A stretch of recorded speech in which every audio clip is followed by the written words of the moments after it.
This is the Community Preservation Committee meeting.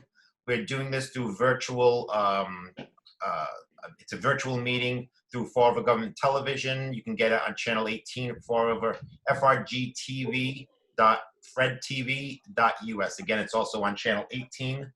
It's Monday, April 13th. The meeting was to start at 4 o'clock. It is now 4:13. Can I get a roll call of the committee members? Oh, actually, I got to read the open meeting law. Pursuant to the open meeting law, any person may make an audio or video recording of this public meeting or may transmit the meeting through any medium. Attendees are therefore advised that such recordings or transmissions are being made, whether perceived or unperceived by those present, and are deemed acknowledged and permissible. Could I get a roll call of the committee members? I'll just read the name off and you can just say here. James Souza here. Al Lima? Here. Kristen Cantara Oliveira? Here. John Brandt? John Brandt? Here. Johnny? You're Here. here. Victor Farias? Here. John Ferrier is a new member from the planning board. He's unable to hear us at the moment. So John is here watching us, but he won't be able to participate with us, I don't believe. Paul Machado Here. and Jim Soul. Yeah. Sandy, was there anyone that submitted any questions for citizen input? No. Okay, so no citizen input. The next item on the agenda is the acceptance of meeting minutes from February 25th, 2020. Could I get a motion to accept? Make a motion to accept it. So I have I'll second. a motion by Victor to accept it, second by Kristen. Any discussion on the minutes? All in favor of these minutes? Hands up. Aye. Aye. Motion carries. Could I get a motion to accept the meeting minutes of March 30th, 2020? Make a motion. So I have a motion and Second. so I have a motion made by John Brandt, a second by Victor to accept the March 30th minutes. Everybody in favor? Aye. Aye. Motion carries. The next item on our agenda is the Ben and Nate building. What happened with this one, when we wrote the grant agreement last year, we had, I'm not quite sure why we had put a paragraph in there saying that the owner had to pay the mortgage off before they got funds. And what happened with that is that he has a mortgage on the building, and he's trying to get another mortgage to do more work on the building. They wouldn't allow him to get the second mortgage on the property until that wording was out of it. So we had to revise the contract to eliminate that phrase. So that's basically what the change was that was hindering him from moving forward. So we came up with a new grant agreement. It is being signed by me and then Corporation Council, the mayor, and the grantee, and it'll just move forward from there. So it's just we need just a motion to pass this, and so it can move forward to City Council tomorrow. Make a motion to amend it and pass it. So just make a motion that it's the Ben and Nate building, please. Okay. I make a motion that Ben and Nate building be passed and amended. I'll second that.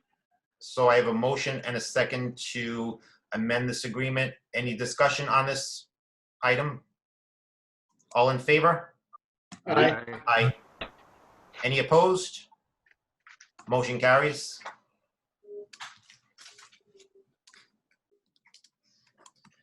The next item up is our FY21 projects, the scoring results, discussion and voting on this. I'm going to start with explaining to the public and to all of us how we voted. So we ended up with 16 projects that were valid and moved forward to funding. So we came up with a scoring system that we've been using for several years where we divide the number of projects by 3, and we each get, happened to be 16 on this one. We decided there would be 6 number 1 projects, 5 number 2 projects, and 5 number 3 projects. So each of the board members went through the applications and reviewed them themselves in their own home and came up with what they thought would be the best 6 number ones, the best 5 number twos, and the best 5 number threes.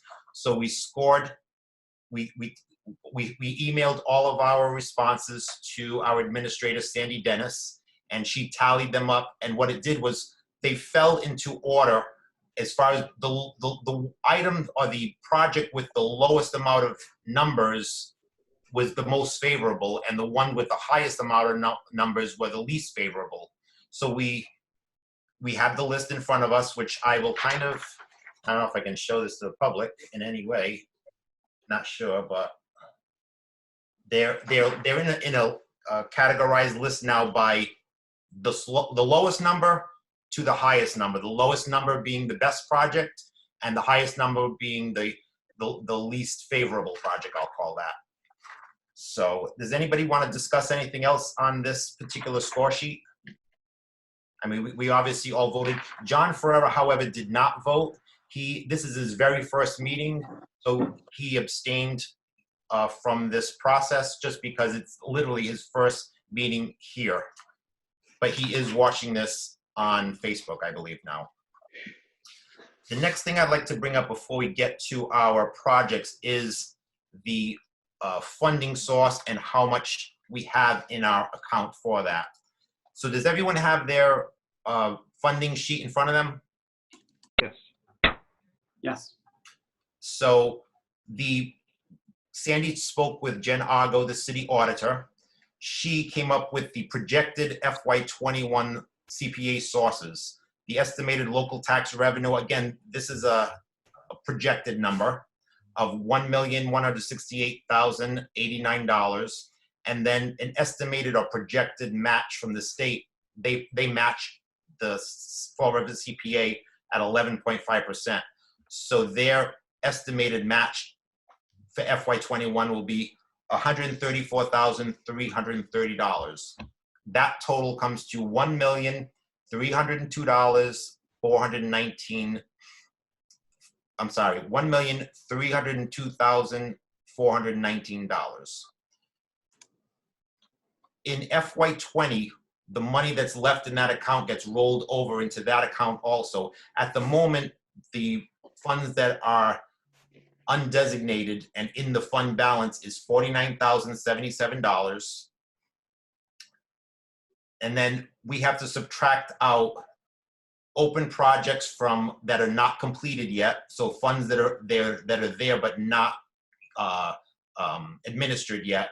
We have to subtract out the 2 bonds that we have, and we have to subtract out our administration fee that we decided on. So the undesignated fund balance rolled over from last year is $49,077.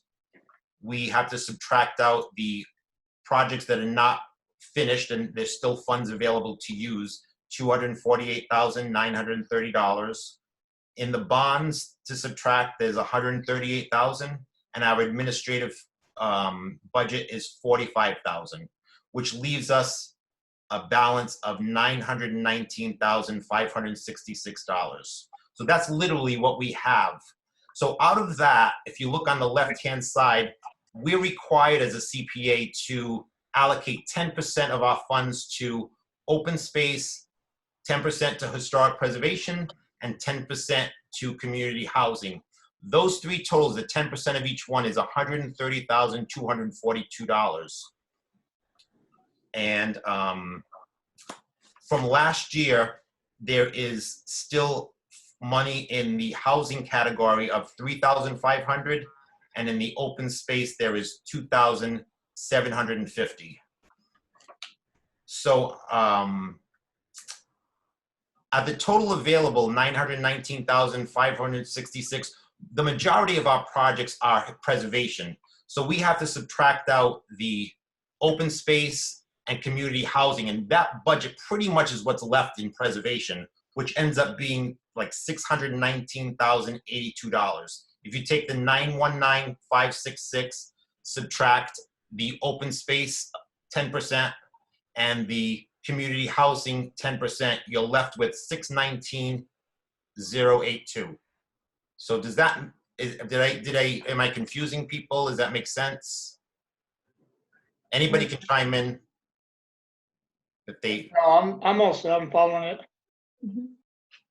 so basically, I believe, like I say, most of our projects fall under the historic preservation category, and that really leaves us $619,082 for preservation projects. And there's like 100 with the 10% minimum and the additional fund rolled over in community housing, there's $134,226. And with the community housing, with the open space, I'm sorry, there's $132,992 in the open space category. Just so that everybody's aware, there's actually only one project that is open space on our items of 16 items that we have to vote on. So there's probably more than enough if we decide to vote on that, and there will be leftover funds in that particular account. There are several housing projects, so we can, use what we want out of that one if we chose to, and we can also take funds out of our total reserve balance for that if we choose to also. So any questions on that? With that being said, we'll go through our project list ranked from 1 to 16, and we'll see how the board chooses to allocate. The Maritime Museum came in and ranked at number 1. We all gave it number 1, which was very favorable. So I'm assuming we really like this project. I did speak with the architect just this week about their last year's project, which was the feasibility study of the whole building. We had allocated them at the time $76,000, and the architect used approximately $36,000. So there's actually $40,000 left in that project. The problem with that and why it's not rolled in is because of this COVID thing going on. No one's at their job to kind of like move this process forward at the moment. So they're still waiting to finish out the request of the funds from the city auditor. So speaking with him, with $40,000 from that particular project from last year is going to get rolled back over, but we don't have that money in the account to use yet. So I just wanted to put that out there. So this project this year is their funding request is for $150,000, and it's for the electrical system upgrade, a totally new electrical system in the building. I toured the entire building. I think we spoke with this before, and there is not one resident or even us that it's going to see this, because it's literally electrical box in the back of the building that they need in order to move forward and get their HVAC to get the stabilization of the environment in the building to protect the artifacts. So the electrical system is like the #1 thing they need to move forward. So I don't know if anybody wants to talk about it or has any questions about it, but feel free to talk and discuss and vote. So I have one question. So if we're voting on the amount of funding that we're going to give them and they're requesting 150,000, Yes. but they have 40,000 that will be put back into the project, should we consider funding them 110,000, or are we looking at the 150 and then we get that back? Like how?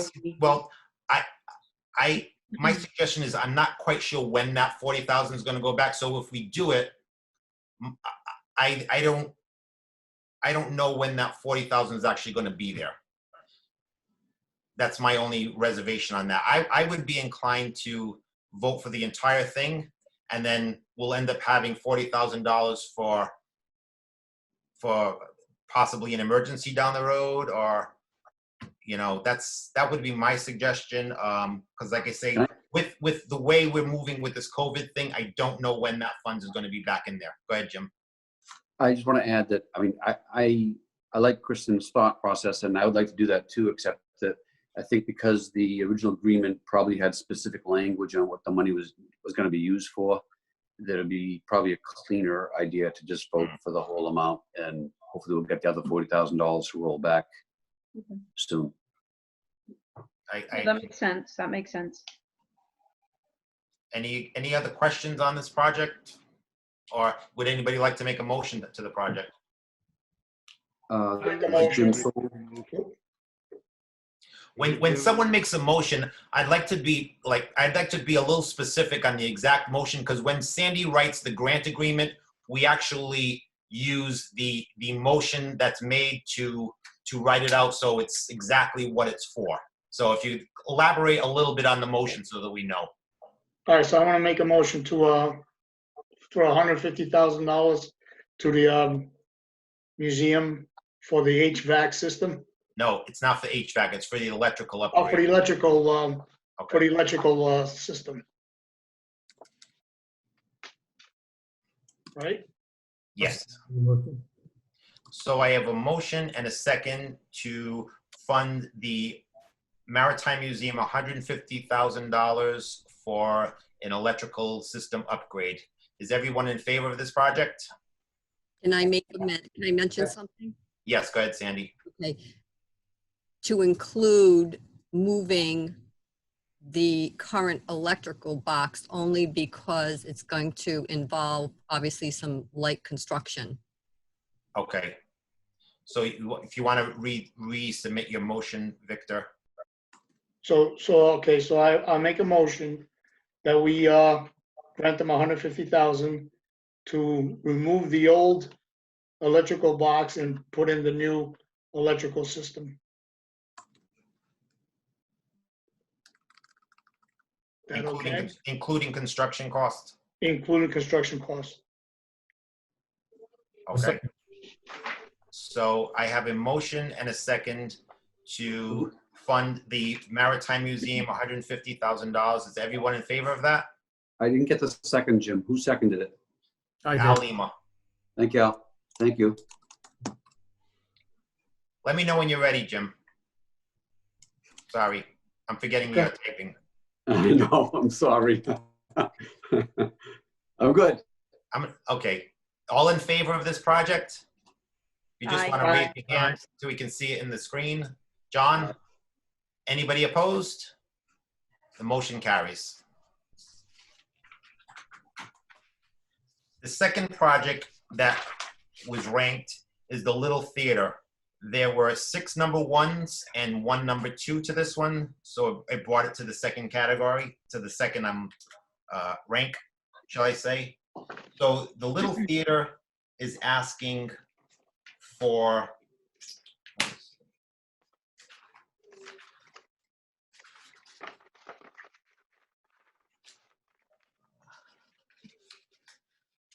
where's the total? Sorry. They have 3 different totals. Yeah, I'm gonna get to that page. Page 5.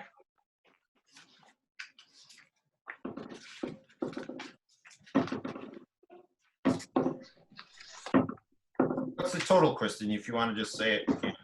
So we have 3 totals. Option 1 includes the upper roof, the lower roof, and then a flat cap. And then the Civitex, the architecture, Civitex architecture fee, and then a 10% contingency. So the total for that one is $305,470. Then for option 2, that involves having a conical cap for $180,000. Then the Civitec fee goes up to $9,000, and the 10% contingency is $41,750. So the total there is $459,250. And then option 3 involves no cap at all, the Civitec fee of $5,000 and a contingency fee of $23,350. So that total is $256,850. So we have those 3 options. So I'm gonna bring it back and talk about last year's project. So we had funded them last year for the asbestos removal, and they came back with us and feasibility studies. So they came back to us in January, if you remember, asking for additional funds to finish that project from last year because there were unexpected things that happened in the basement that they needed to accomplish. And actually, their air conditioning vent up in the second floor failed. So they were in need of replacing that. So they came back to us in January asking for $40,155, and we denied them because we did not have the funds in our account to even award it. So I spoke with Ken from the Little Theater, and I told him if he would be okay with us funding that project and getting this past year's project complete and not moving forward with the roof this year. And he was okay with that idea. So again, the funds to complete the last year's project would be $40,155. What they were currently going to do is really scale back the whole project and kind of be short some of the items necessary to do it the right way, just because they needed to like finish it. They had $16,000 in their own bank account. They were going to wipe that out, but they still weren't going to get what they really would have intended or wanted to get. So if we fund that money instead, we will finish last year's project.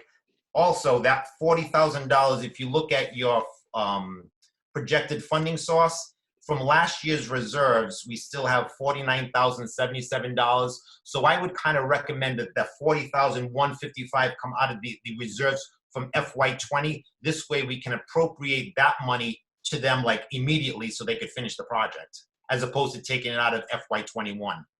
So it would leave us a minor balance in that unreserved fund of like $9,000, but that will stop building up into the FY21.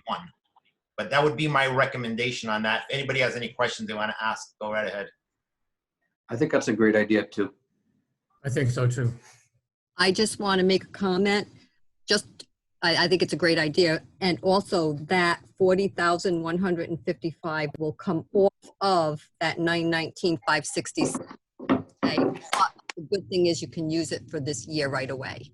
Right. So It's going to come out of that 919.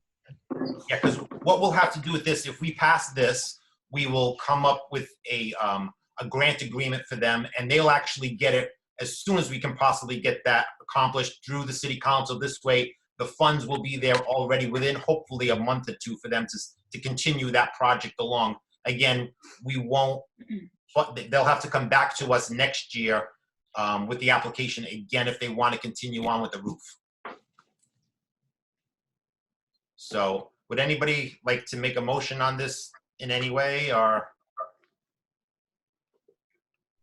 I'd like to make a motion, but I'm afraid I don't have the correct language on me. But I'll start off by saying that I will make a motion to approve funding, the additional funding as required to complete last year's HVAC. study in asbestos abatement. Wasn't just asbestos, though, I don't think. But we'll call it the abatement of in the total of $40,155. And for the funding to be from the remainders of the 2020 budget. Does that sound correct? FY20. FY20. That sounds good. Yep. Do I have a second? Second. Second. So I have a motion and a second to fund the Little Theater, $40,155 out of the FY20 budget to complete their HVAC and asbestos removal. Is everybody in favor of that? Aye. Aye. Yeah, Mike. Any opposed? The motion carries unanimously. Next project is the Bioreserve Conservation Land. So this one was submitted under open space and outdoor recreation. The funding request was for $54,900, and what they're trying to do is purchase 29.5 acres of undeveloped forest land in the bioreserve. It'll protect this land and be part of that whole incredible system we have in the east side of our of Fall River. So this money, this is the only project that is under open space and recreation. So anybody can talk about this one if they'd like. That's basically the gist of it. Oh, no brainer. We got to do this. This is a great project. I agree. Any motion? I make a motion to fund the land acquisition of 29 acres under open space by reserve conservation. For how much? What is it? $54,900. Do I have a second on that? Second that. Second that. Okay, so I have a motion by John Brandt, second by Victor to fund the bioreserve conservation land acquisition for $54,900 out of the open space recreation category. All in favor? Aye. Aye. Jim, are you in favor? Aye. Agree. Oh, who seconded that? John and Victor seconded it. Awesome. Thank you. Motion carries.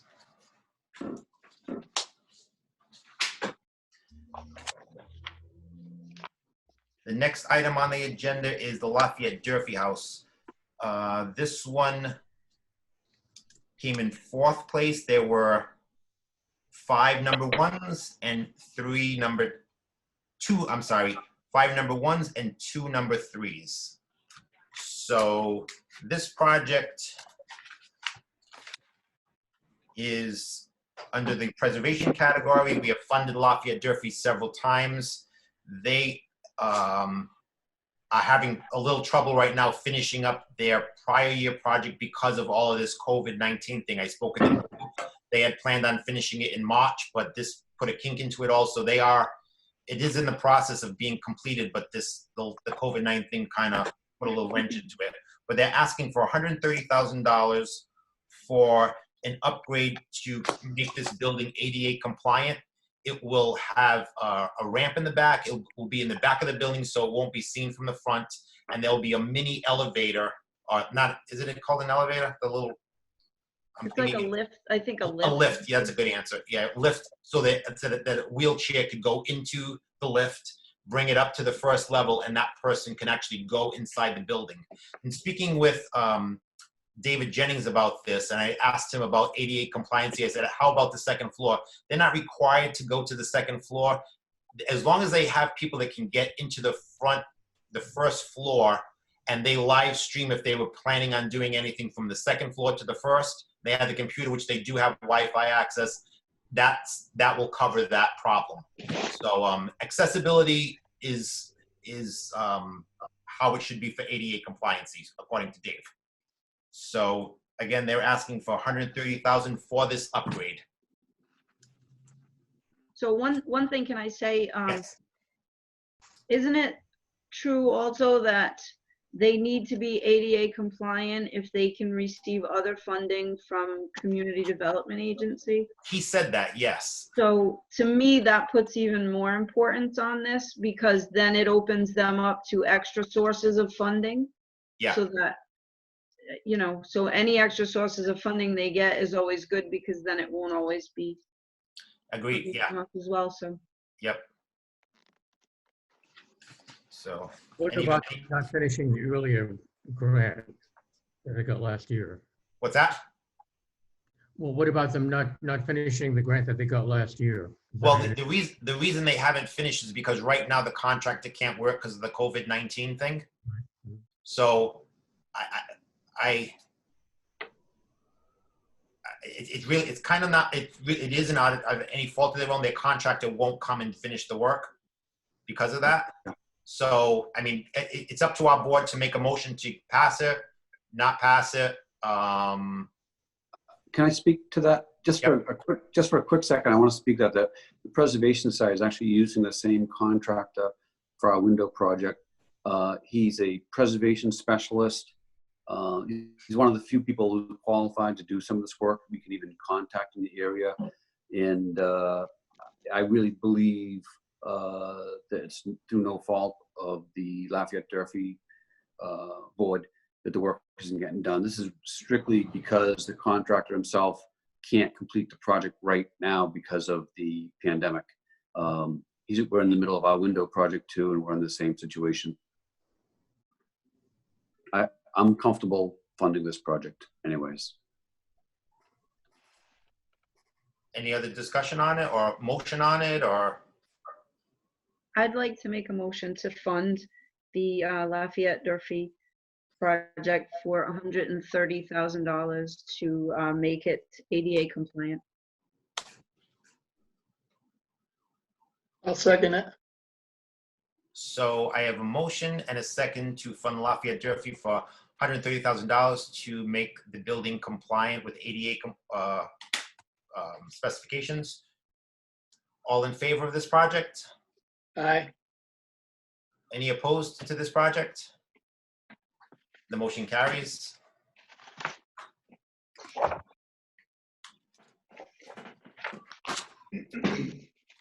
The next item on our list is the Fall River School Department, School Administration Building. This project received 4 number 1 votes. It received 2 number 2 votes and 1 number 3 vote. So this project, would anybody like to talk about it quickly, or? Jimmy, can I just make one note for you that the school department and the securing of Article 97 protection both scored the same. Okay, I didn't catch that. What was that again? this project and the following project that we'll be speaking about scored the same. It actually received a score of 6. The prior projects received 7.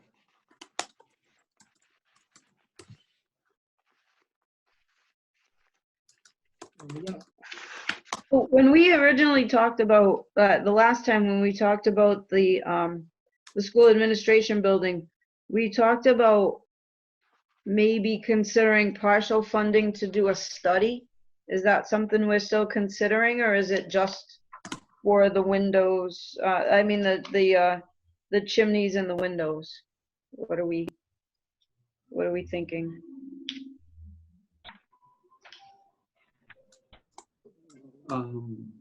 I think we can, going back in time, last year, didn't we run through all of our voting? We made motions, and then when we were all done, did we go back and amend some of the We did. dollar amounts? Yes, we did. So, Yeah. I mean, I would say if it's okay for us to do that, I would just assume make a motion to fund this entire project. And then as we go down, if we find that funding is a problem, we could tease that apart. Unless we already have ideas of what we'd like to fund and not fund in this project. So we don't want to think about having them do a study on the building? Because I thought that's what we had talked about. I actually Is don't that remember part of that. it? Oh, okay. All right. Secure an It's part of existing condition survey. Okay. Yeah, because Sakosha is the architect on that, and I think they did a condition study. Okay. Nope, that's fine. One thing I personally like about it's a school administration building. Municipal properties are really favorable, as well as nonprofits, to get CPA funds. I mean, that's kind of why CPA was done originally. So I mean, I personally think the building itself, Al brought up last time at school, suppose they if they move the administration people all out of this building one day, what will happen? Well, what would have happened is we really preserved a really great building in a great part of the city that, it's very structurally sound once the roof was done, which we've already funded, and the exterior of the windows and all of that. So I like it because it's of its historical value and its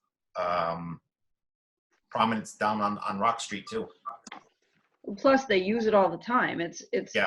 one of They those. have no plans. They have no plans. And it's open to the public, so. They don't have any plans on moving it out of there. It's not there. The administration is not going to go to the new the new Durfee. Right. So this is their building that they use. This is where, when they want to meet with the residents, parents, like they have meeting room. I mean, and that was the purpose of the ADA compliancy that we put in 2 years ago, was to get to the point where they could actually have meetings with the general public in that building. So that it's moving in a direction that, you know, is useful to the public.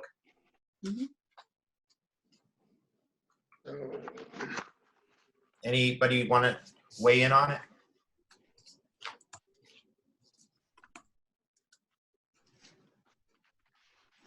Anybody like to make a motion on it? Yeah, sure. I'll make a motion to fund the $260,000 as requested under preservation to secure the existing conditions study report, repairing the 4 chimneys, and beginning the design and restoration of all of the windows. 78 windows. All of the 78 windows. I'll second. So I have a motion and a second to fund the school administration building for $260,000. All in favor of this project? Aye.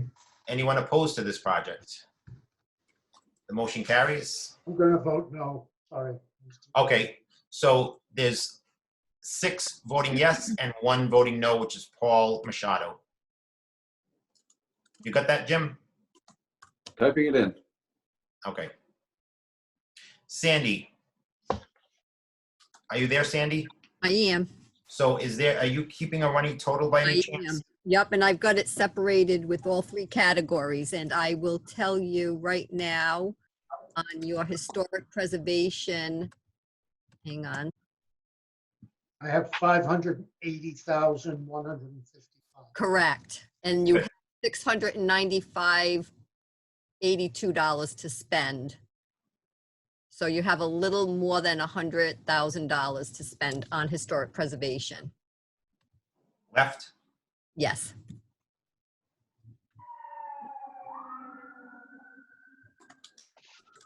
You concur with that? You will calculating also, Paul? Paul, were you also calculating Yes, it's 580,155. of what we spent so far? That's correct. Okay. Our next item up is Article 97. This one received 4 number 1s, 2 number 2s, and 1 number 3, came up with a total of 11. Article 97 is a protection of land that's already been acquired in the past. I emailed Stuart Saginaw from the Community Preservation Coalition, and in talking with him, this project is not valid because we didn't. If we funded this, it's not a project. It's for documentation, legal documentation to secure properties for perpetuity. But we didn't acquire these properties with CPA already. So being that we didn't physically do the acquisitions ourselves, we can't fund just legal documents on old projects. Like it's just not legal. Go ahead, Paul. Jim, we are acquiring a lot so far, or 29 acres. And as Stuart said, this would be applicable for acquisition. So my question is that, could you go back and do the other lots, because this is protecting the value of the property that we're acquiring?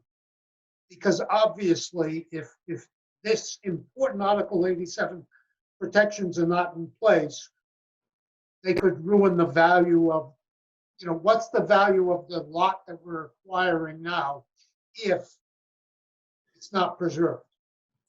Right. So if it were combined, I think there could be an argument that could be made that it's part of acquisition. I think what Paul's saying is true in the sense that, what happened with the narrow piece of land that goes to the Hasenjager property that's being used for something which is really not related to conservation and to land preservation. So it's interesting that that's something, a land that we own could be used for some other purpose Yeah. and not for the use that we want it for.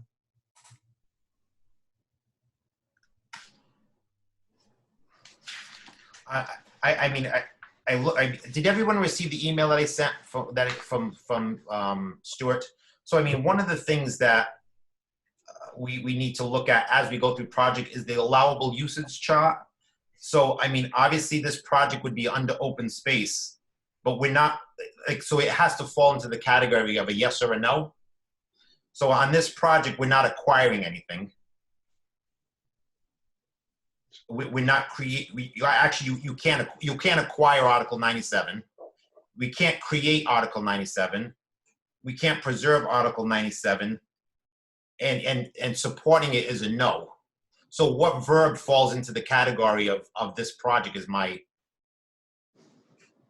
Well, as I said, if the two projects were combined, then I would say that that would apply to acquisition.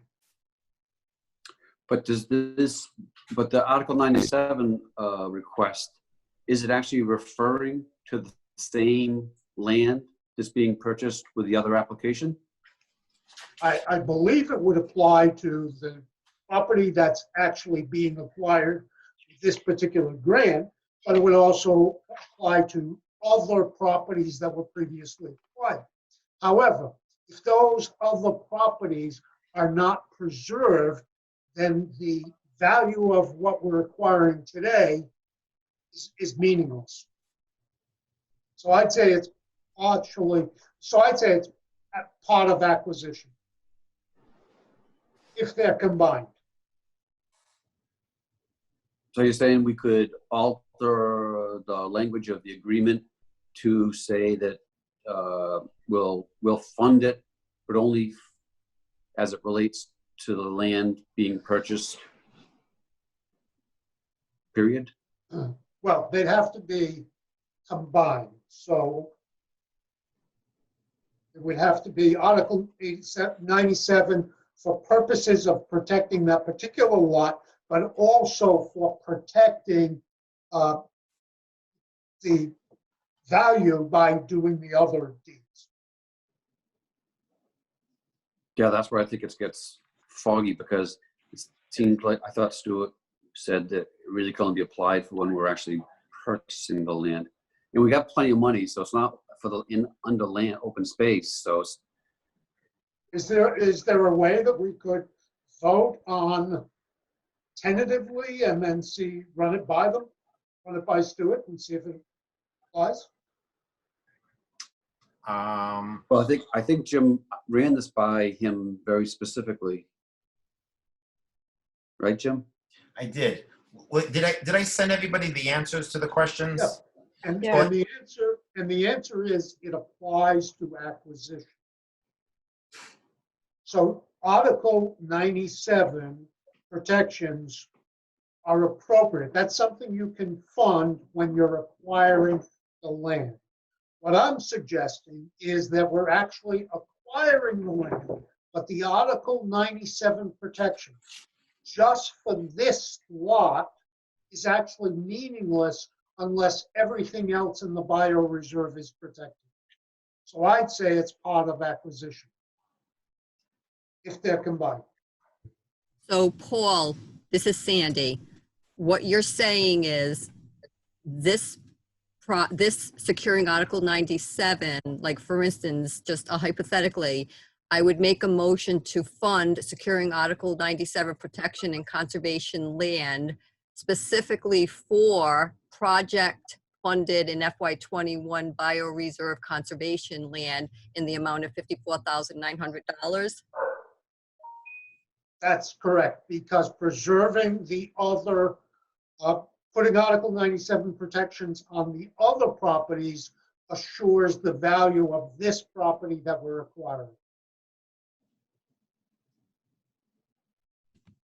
So an amount would have to be determined how much of that 21,000 would secure that one particular piece of land being acquired with this year's funding, correct? Oh, that's not what I'm suggesting. I'm suggesting that I certainly like this project. I like getting the protections under I do too. Article 97. I'd suggest we approve it, but tie it into the acquisition of the property that we're actually acquiring. Can we do that? Just connect two together like that? Like, I think it's okay. I think it's fair, but I think we need to at least put a good faith effort in what the value is, what that dollar amount is.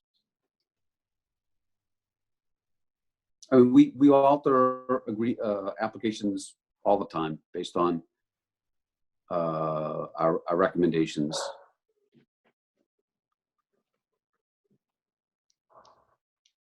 yeah, I myself still don't feel, I mean, I definitely like the project. And I think it's a really important thing that needs to be done, but I'm not feeling comfortable myself personally that it fits the category like it's supposed to fit. Like, I don't know legally, I don't know enough about it. And the response from Stuart kind of lends me to think that it doesn't fit into the category myself. So that's only my opinion though. I don't have a good grasp of it either. I'm hoping that Paul and Al are going to convince me better. Could we vote in favor of it and then let a legal team determine whether it's okay? I agree with that. I'm okay with that too. Actually, that would make sense if the legal team would do that. Yeah, I mean, because we could also get a stronger position from Stuart, and then you could say we can ask our corporation counsel, and if they say no, then the money doesn't get funded to them.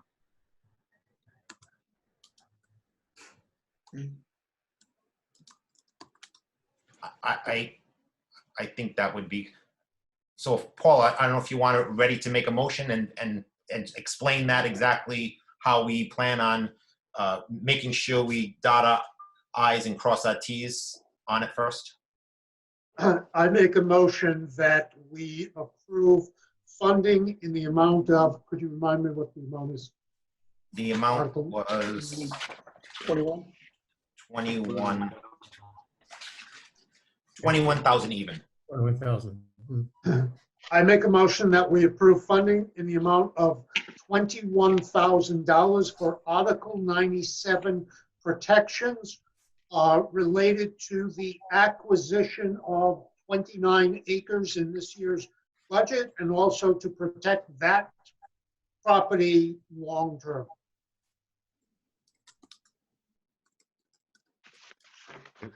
Did you want to put contingent upon corporation council determination?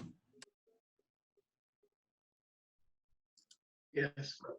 Well, contingent on further study of the legality. It may be that the CPA coalition provides us further guidance too. Okay. So I have a motion. I'll second that. So I have a motion and a second to fund securing Article 97 protection in the amount of $21,000 with further investigation by legal counsel and the coalition before it is awarded. Yes. All in favor? Aye. Aye. Any opposed? And Motion that's under open space? under open space, yes. Thank you. Sorry.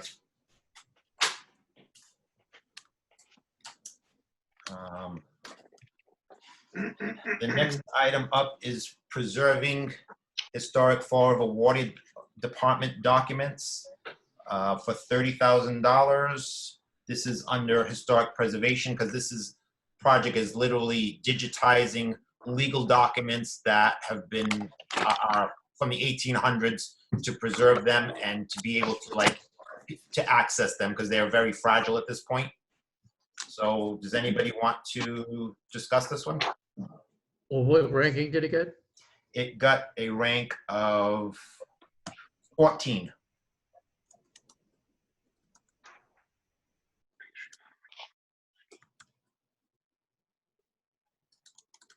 If nobody has any discussion, I'd like to make a motion to fund $30,000 to preserve the historic Fall River Water Department document. I second that. I'll second that one. So I have a motion and a second to fund the Fall River Historic Water Department documents for $30,000 under historic preservation. All in favor? Aye. Any opposed? Motion carries. Give me just 1 second to catch up. Okay, Okay, you have just a little under $85,000 under historic preservation. okay. Paul, if you can just confirm that for me, I'd appreciate it.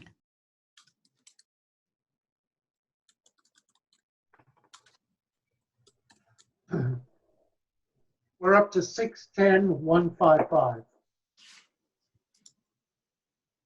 610,155.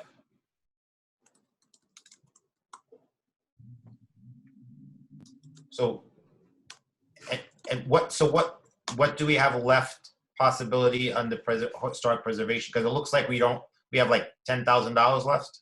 Am I correct or wrong? No.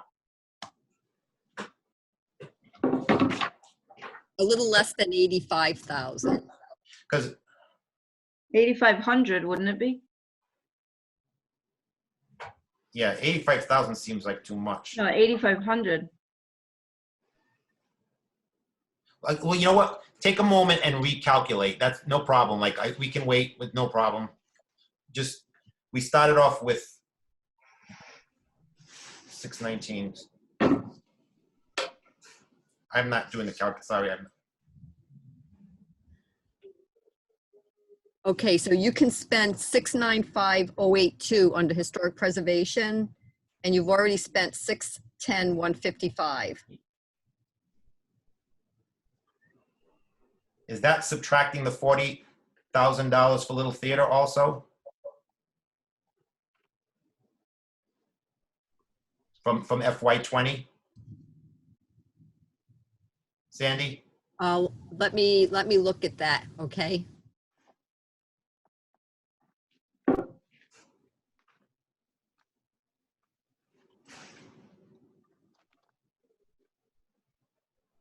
Paul, any thoughts on the figures?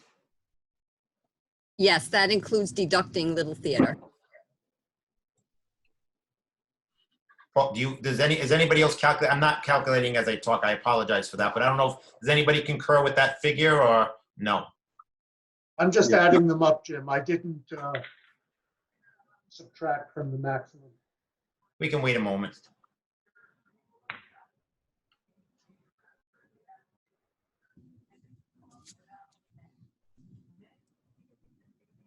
I mean, I'm looking at it as like we had the total available of 919,566, and then we subtracted out 40,000 from FY20, and then we have to subtract out 130,242 from open space and also from community housing. Is that right? Does that make sense? Yeah, so far, what are those numbers add up to? 919. That's 659, I think. Minus 130, 242.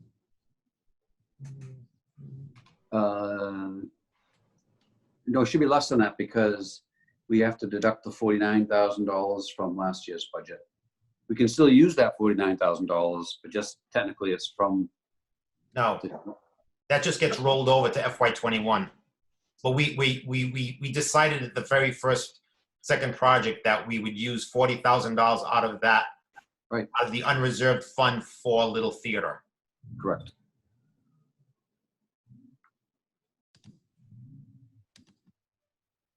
Okay, so you have 919,566 to spend. Okay, so we deduct 130,242.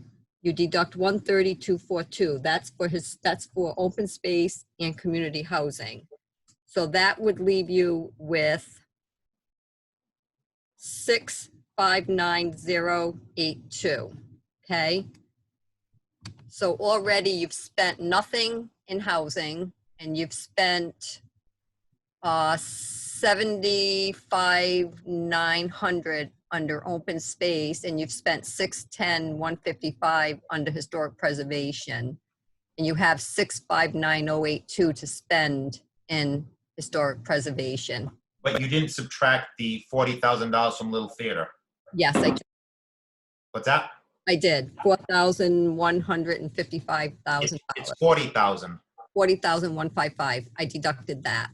That adds up to the 610,155. So I have 150 for the Maritime, 40,155 for Little Theater, 130 for Lafayette, Oh, 200. Sandy, go a little bit slower. You're reading it too fast. I can't even like write it down. Sorry.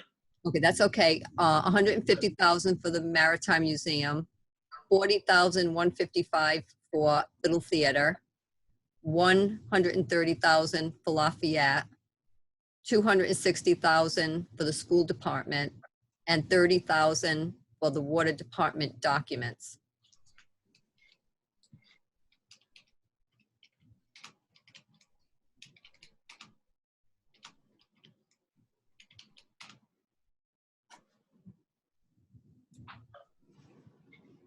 Anybody have anything to say while we calculate? What did it come out to, 618 what? 610,155 so far that you've spent. Oh, yeah, that's not right. And that means you can only spend the minimum on open space and only the minimum on housing of 132.42. Yeah, I don't think that's right. Because we had 659 and $82, and then we subtracted 49. Gotcha. So that's I'm sorry. So one more time, 610 what? 155. 610,155. So far, that's how much you spent in historic preservation. So that means you can only spend 100 and the minimum you can spend is 132 in both housing and open space. And you have a housing project, well, you got a couple of housing projects coming up.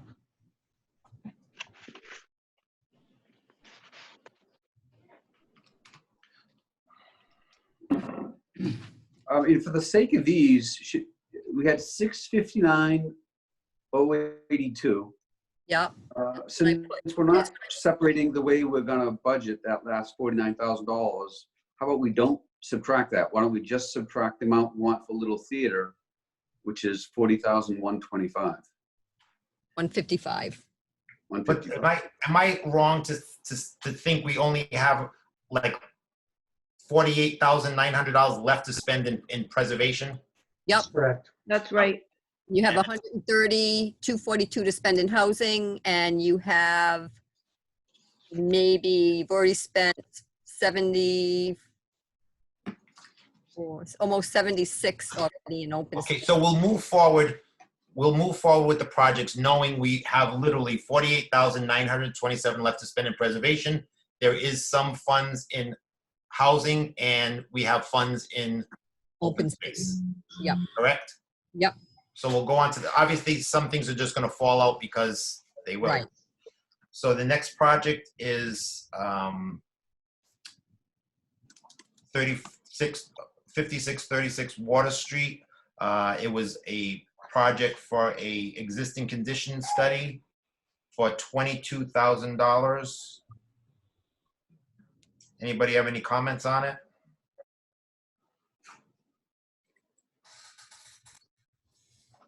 It's also a private project. All other projects up till now have been either public or nonprofit, but this one is a private project. So I'll start. I know this might be controversial, but I'd like to see us moving away from funding the private for-profit projects, or at the very least, that they should be the lowest priority. The exception would be projects that meet multiple criteria, so like historic preservation and housing. One of the points that Stuart keeps making over and over again is the value that the public, general public perceives. So it's one thing that you can maybe see an exterior facade, but that's the lowest bar possible. So I think projects like Water Street are good projects. I think that it meets eligibility, but and I see it, this is where it is in the tier voting too, but I still personally feel like that the private for-profit projects shouldn't be this high on our list. I'd be opposed to approving it. I would note that it is located in the waterfront area. It's a historic building. It's right next door to or very close to the Marine Museum. And the amount of money is not that high. And it also, I believe, having the study done would also make them eligible for funding from other sources. So I think it's actually a good project, even though it is a privately owned one. But I think it's important where it is located in proximity to the waterfront and the other important structures. I'm going to agree with Paul on that and expand even further. The fact that it's sitting in what is probably going to become now a cultural district, I think adds a little more importance to it as well. And normally I'm not supportive of private projects, but I think in this case, because first of all, it's a study. And I think studies on historic properties are really important anyway. But where it sits and the fact that even though it's not a public building, so many people will be going by it, will be going in it. I still think that in this case, it's one of the exceptions that I would normally make about funding private projects. Anyone else want to speak on their thoughts?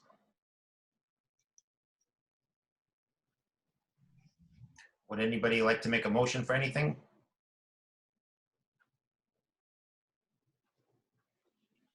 I will move that this funding in the amount of $22,000 for a feasibility study for the Water Street property be approved. I'll second. So I have a motion and a second to fund 3656 Water Street for $22,000 for an existing condition study. All in favor? Aye. Why don't you do a roll call? Okay, Also, can I just start? Was it is it an existing studies it's an report? existing exterior building condition and assessment. I'll do a roll call. Tell me when you're ready, Jim. I'm sorry, give me 1 full minute. Okay.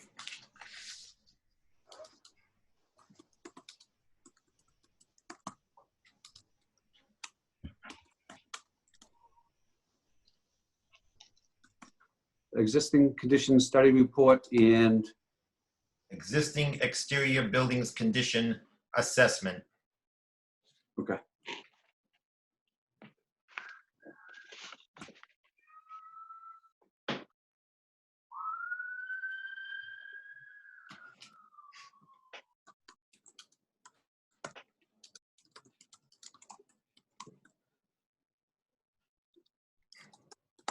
Okay, good, go. Okay, so we're gonna do a roll call. Jim Soul, No. Jim Souza, no. Paul Machado, Yes. Al Lima, Yes. Kristen Cantera Olivera, Yes. Victor Farias, Yes. and John Brandt. No. So it's, Okay, I got it. Just give me 1 second to write it in. It is approved. it passed 4-3. Yeah.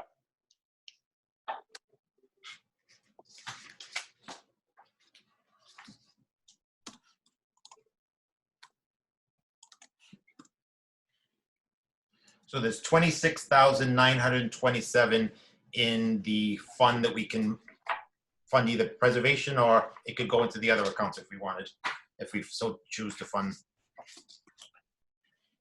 Do you want me to move on to the next item, Jim, or you want me to wait? I needed a word.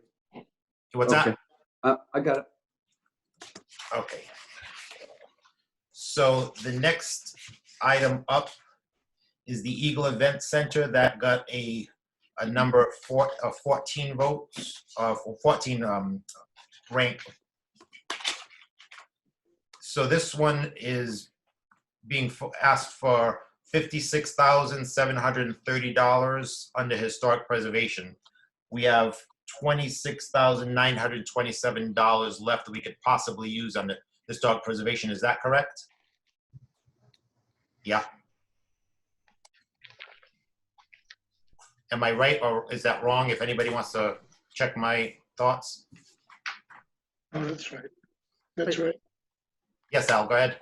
I just want to recommend that, you know, we have 250,000 for the school department land that we said we would keep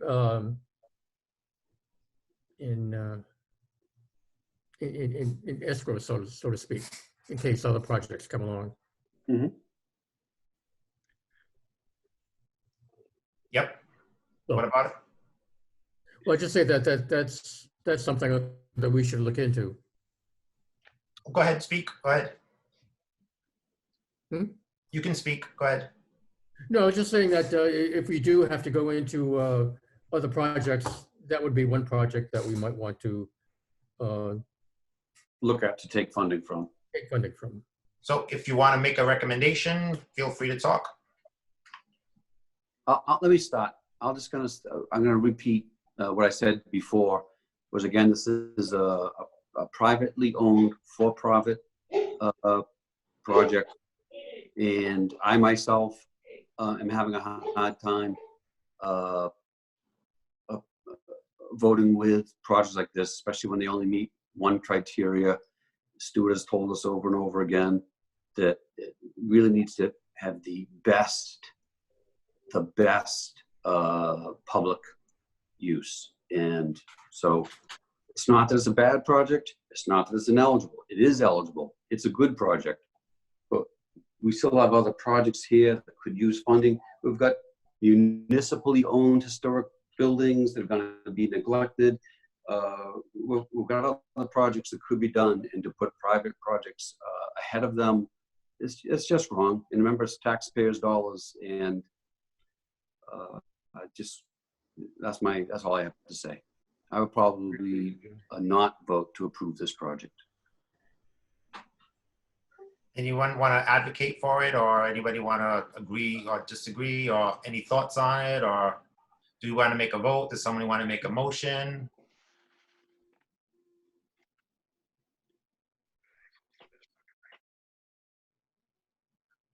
No one?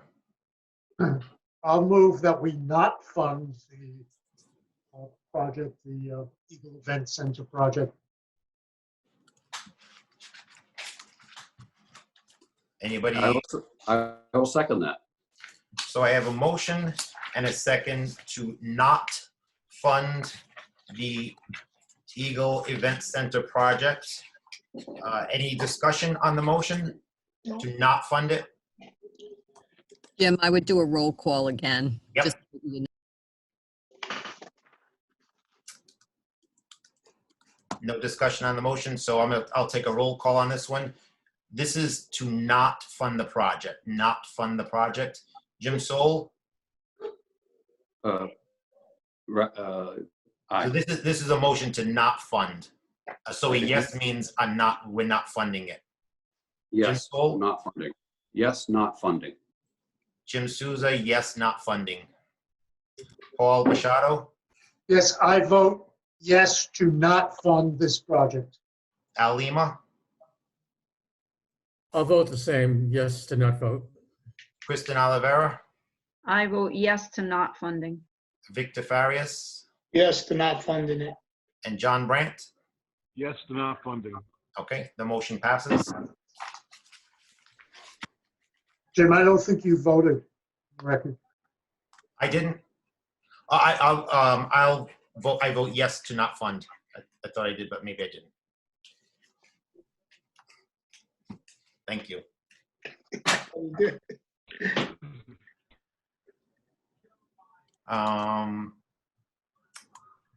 Next item up, we came up with 16 points, is the 77 Freedom Street, the Massasoit #5 Fire Police Station.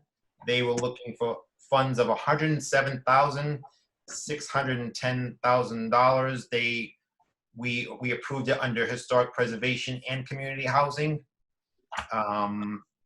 They're looking to restore windows and repair and repoint existing masonry on the building. There was no estimates in this application on windows. It's also a private project, so if anybody wants to speak about it, feel free. I'm happy to start. So again, this is a private project, but it does fall under 2 criteria. It is deep in the south end, which I think is near, that is underrepresented represented by us. It is an iconic structure. It's one of the early firehouses. I would not support the entire application. If we were going to support it, I would say that we supported some fraction of what they're requesting, maybe half of the architectural fee and maybe the masonry or a percentage of the masonry. Remember, there's also only $26,927 left in preservation. Yeah, so this could fall into housing.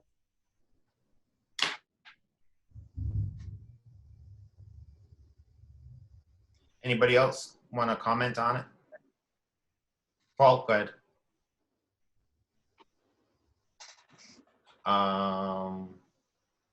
Paul, can you unmute yourself? Yes, I'm sorry. I do agree with Jim. One of the things that caught my attention about this project is that it's located in the deep south end, and I think we should keep into consideration diversity, geographic diversity. So that's one of the factors that I thought was significant. It's a great structure. I didn't know it existed before this application, before I saw this application. It's a great structure. And I do know, according to the application, that the private owners have spent 30 years trying to restore this building. So I agree with Jim. I don't think that I would fund the entire amount, but I think that because of those factors, I would support funding some amount. Under which category? Housing.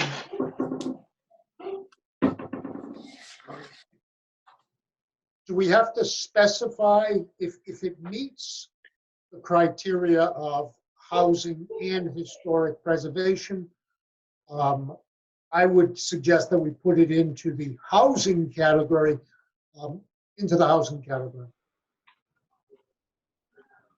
Yeah, you can, Paul. And when you make the motion, be extremely specific on what you want to fund under housing. Right, like, do we want to fund the dump? Because if you have the application in front of you, which we all do, you read through the description and specify what part of the description you want to fund. We kind of don't want to generalize it. So I can throw some ideas, some numbers out. I was looking at these too because I was like, how am I going to pull this apart? So I figured in my preparation, here's my pitch. My pitch is we consider half of the architect's design fee, which is $9,250, and half of the masonry fee, which is $22,000.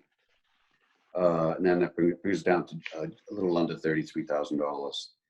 And so I'm going to throw that out there as a proposal. And certainly if it was more or less, I mean, that's no big deal. But I think that was a nice way of dividing it and applying specific criteria. So we come back to a grant agreement in the future. We know exactly what we're paying for. Yeah, personally, just for me, I'm just not in favor of private projects, and that's all. I mean, it's a good project, it's a good building. Paul's totally right about the south end of the city, but that's just my personal opinion. But if someone wants to make a motion on it, do.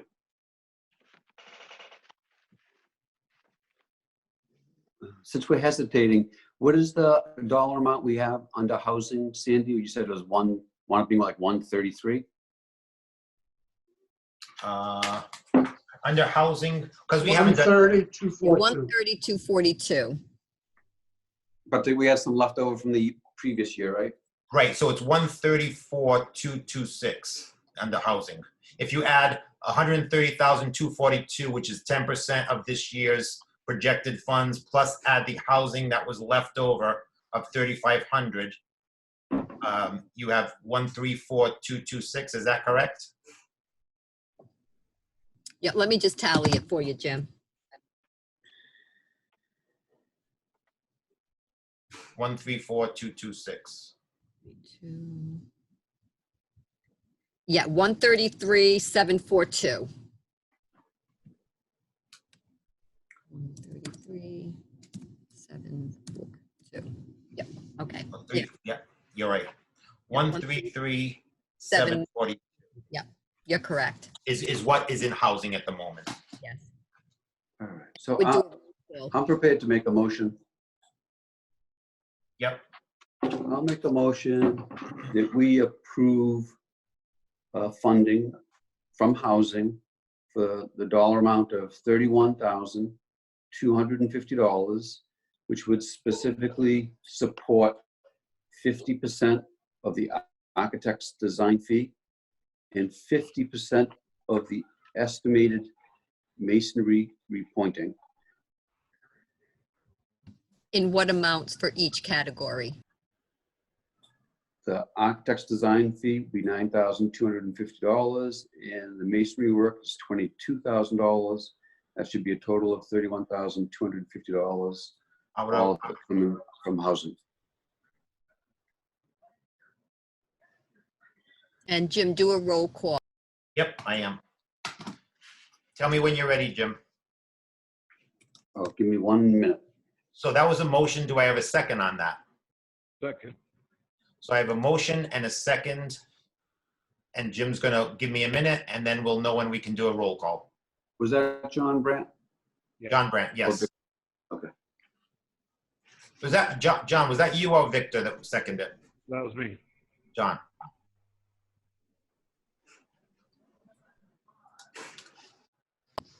When you second, can you just do second by John Brandt when you mention whoever's seconding?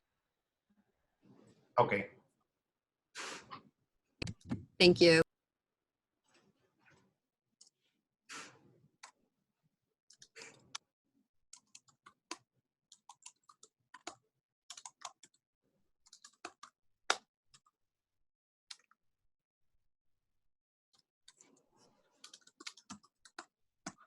No pressure, Jim. I know, sorry.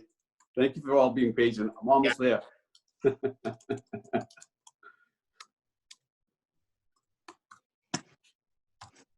Okay, I'm ready for the roll call. Okay.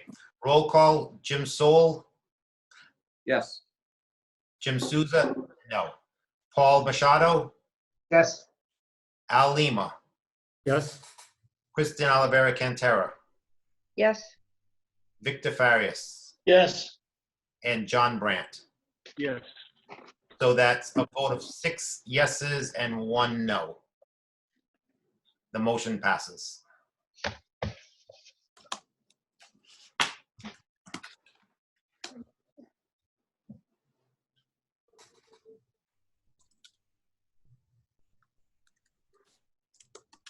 The next item up is the Corky Row Club.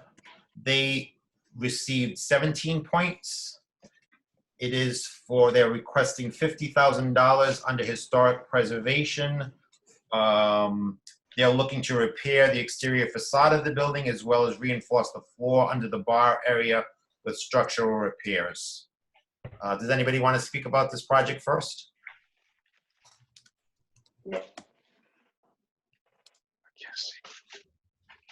The application itself was a poor application, I'll just say that. That's one thing that was disappointing to me. There was no estimates on any of the items that they spoke of, so I was disappointed with that to begin with. That's all I'll say about that at the moment. Yeah, I think the application was poorly done. I mean, I like Corky Row and I'd like to do something there. I'd like to see them come back next year with a better project and proposal. The motion to not fund this year. Is that a motion, John? Yes. So we have a motion to not fund this project. Anybody want to second that motion? I'll second. Do we have any discussion on the motion? I lost you guys. What's that? I lost you guys. Oh, okay, yeah. So did you hear John made a motion to not fund this. Kristen seconded the motion to not fund this. Anybody want to discuss this project any further?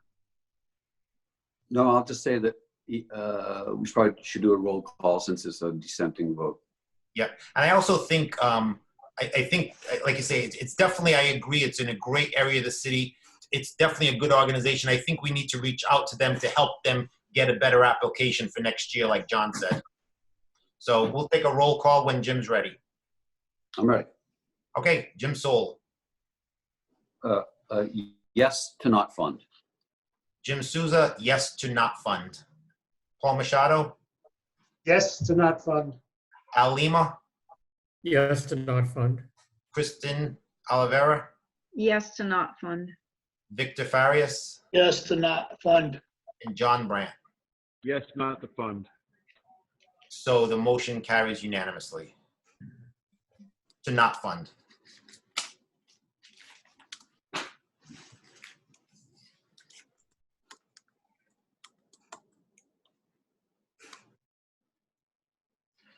So the next project up is the Adams House. It got a ranking of 17 points. This is a private project. They're asking for $500,000 for asbestos removal. Their category, it's a historic property, and they're asking for funds under community housing. So under preservation, we have $26,927 left. Under housing, we have $102,000, $202,492 left.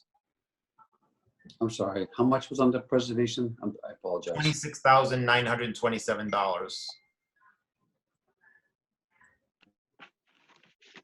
All right, I'll stop. So this is a private project, which in general, as you can see, I'm leaning against. On this scenario, though, it's historic preservation and housing in an important neighborhood. I'd be inclined to support this for partial funding. I won't make a motion yet, but I'm just talking out loud, thinking out loud. I would say $100,000 or $125,000. We only have $102,492 left in housing and $26,927 in preservation. Yep. Any thoughts on this project by anybody else? I tend to agree with Jim Soul. It's an iconic building to the area, and it does meet 2 criteria. And we don't, I mean, we do have some funding. Normally, I'm still not normally in favor of private projects, but I think that this one is important. I think sometimes there are exceptions, and I would be in favor of a partial funding. I agree. I think that could also be funded by, at least by $100,000. It's something that CPA should be involved with and support. I would agree that, I would agree to fund this in the amount of, say, $100,000 in the housing category. However, what I would suggest is that that be tentative until they submit further documentation as to what that $100,000 would be, specifically what that would be used for. So yeah, that so we could put that in the grant agreement. And they did say last time that they were going to use it toward asbestos abatement. So, I mean, we could further clarify, but didn't they? They have some numbers for 115,000 if we wanted to do that. And we're gonna have 102. Could we use preservation with that? Yeah, we could use a little preservation money if we wanted to balance it out, the 115 that they mentioned. Well, we'll just do that. Workers would be at least listed as what we're covering. I agree with that. Can I make a new motion, or do we have to talk about Paul's motion first? Or was Paul's motion official? Paul I didn't didn't make, make a motion, I just commented. Okay, good. so would you like to change your motion?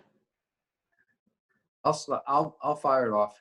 I'll make a motion to approve $115,000 to support asbestos abatement. The money, $100,000 to come from housing, $15,000 to come from preservation.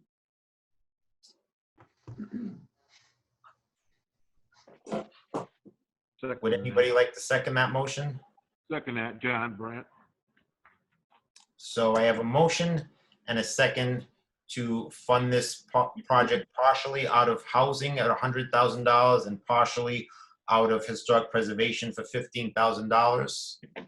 I have a motion. Do I have a second for that? Yeah, John John Brandt seconded. John seconded it. seconded that. So we're going to take a roll call again. Tell me when you're ready, Jim. 1 minute. Okay, want me to time you? Yeah.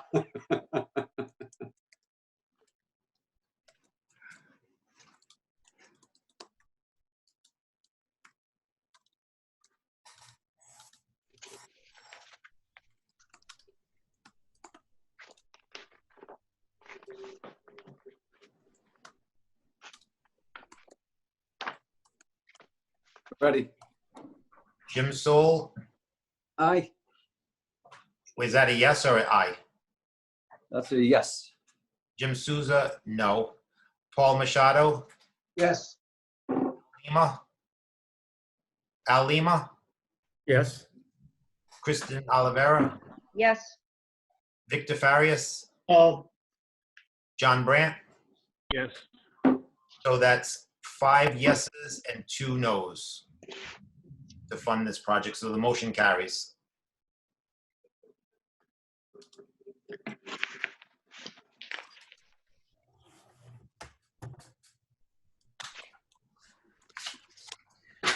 So next project is the Cherien Web Building.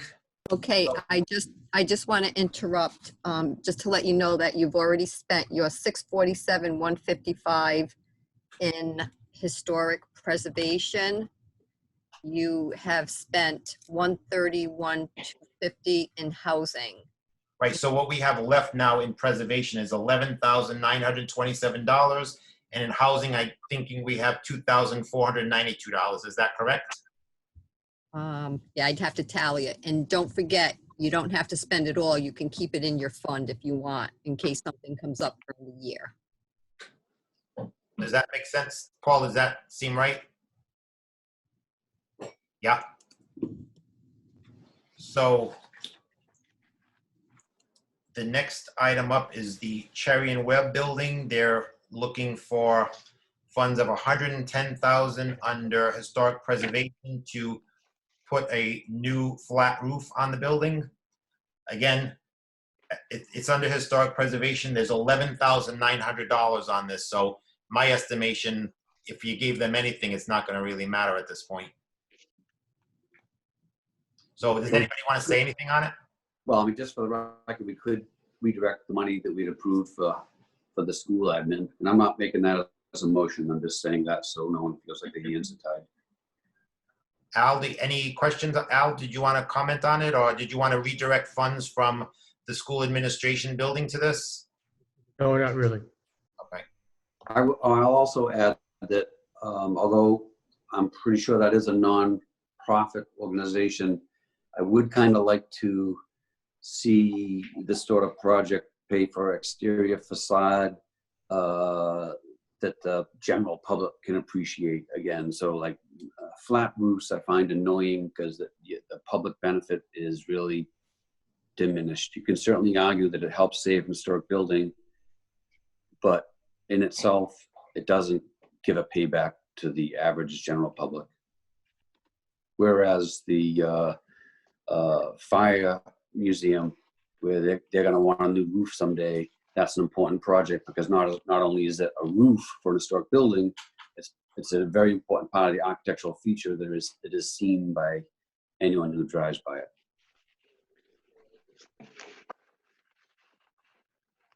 Any other discussion on this one? So I guess there's funding is not available for this. So the project, I don't know if we say we deny this project or. I think we should make it official. I'll make a motion that we deny funding for this project. Second that, John Brandt. So I have a motion and a second to deny the project. Do you want to take a roll call or you just want to raise your hand to vote? We'll take a roll call. Jim Soul? Yeah. Yes to deny funding. Jim Souza, yes to deny. Paul Machado? Yes to deny funding. Al Lima? Yes to deny. Kristen Olivera? Yes to deny. Victor Farias? Yes to deny. John Brandt?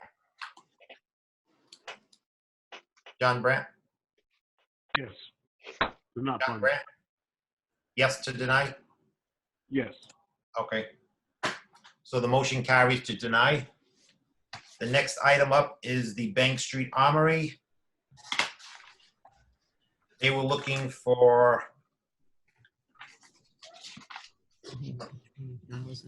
420. $420,000 out of historic preservation. I had actually contacted Chris Gallagher on this project, and I spoke to him and told him that $420,000 would like pretty much eliminate the most of the budget. And I told him it would be highly unlikely that we would fund that kind of money.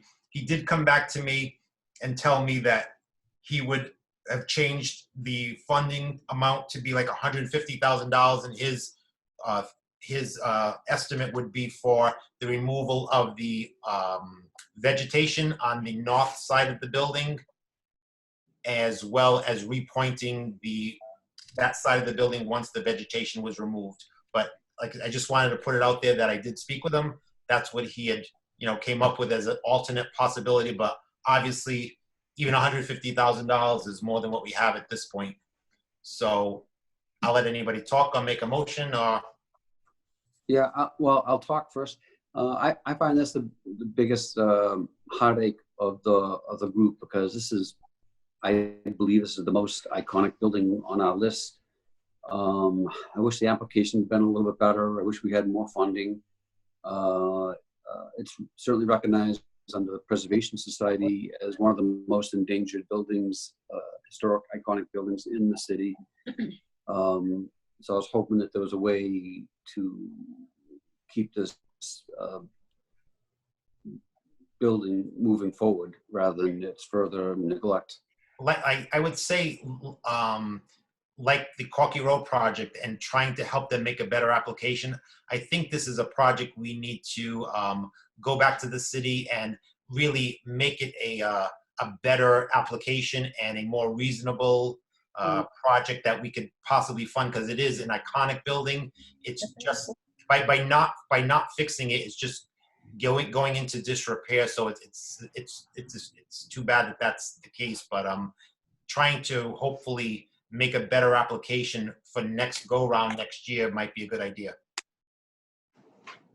I think when we spoke about this last time, we talked about removing the vegetation from the tower, and also doing a feasibility study to determine just what the building should be in the future.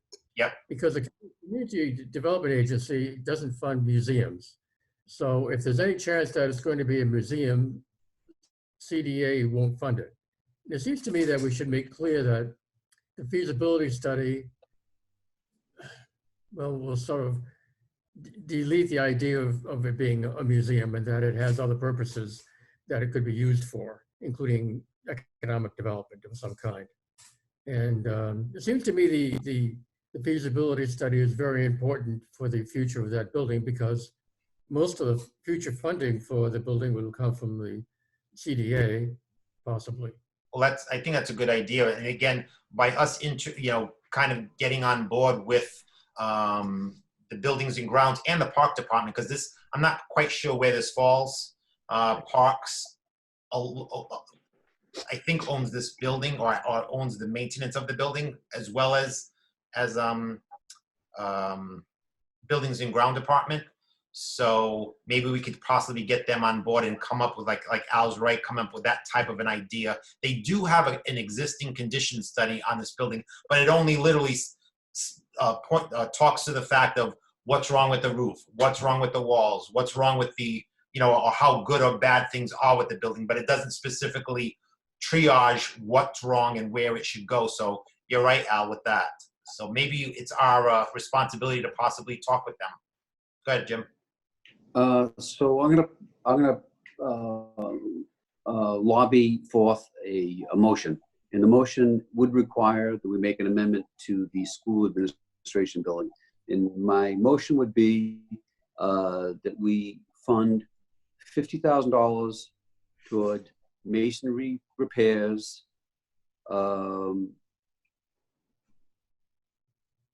and removal of the vegetation on the building's parapet and roof. I'll second that. Masonry repairs on the entire building or just a portion or a particular side? It would have to be just a portion, because we know the $50,000 wouldn't cover the whole building. It would have to we could probably say as related to the areas damaged by vegetation. I have no problem leaving it up to it being triaged by Mr. Gallagher. And what are they asking for? 150? He said 150. Mm-hmm. Yes, he said 150. I'm just afraid that moving I think he'll probably do the vegetation removal anyways. But when you think about the size of some of those trees growing out of the roof,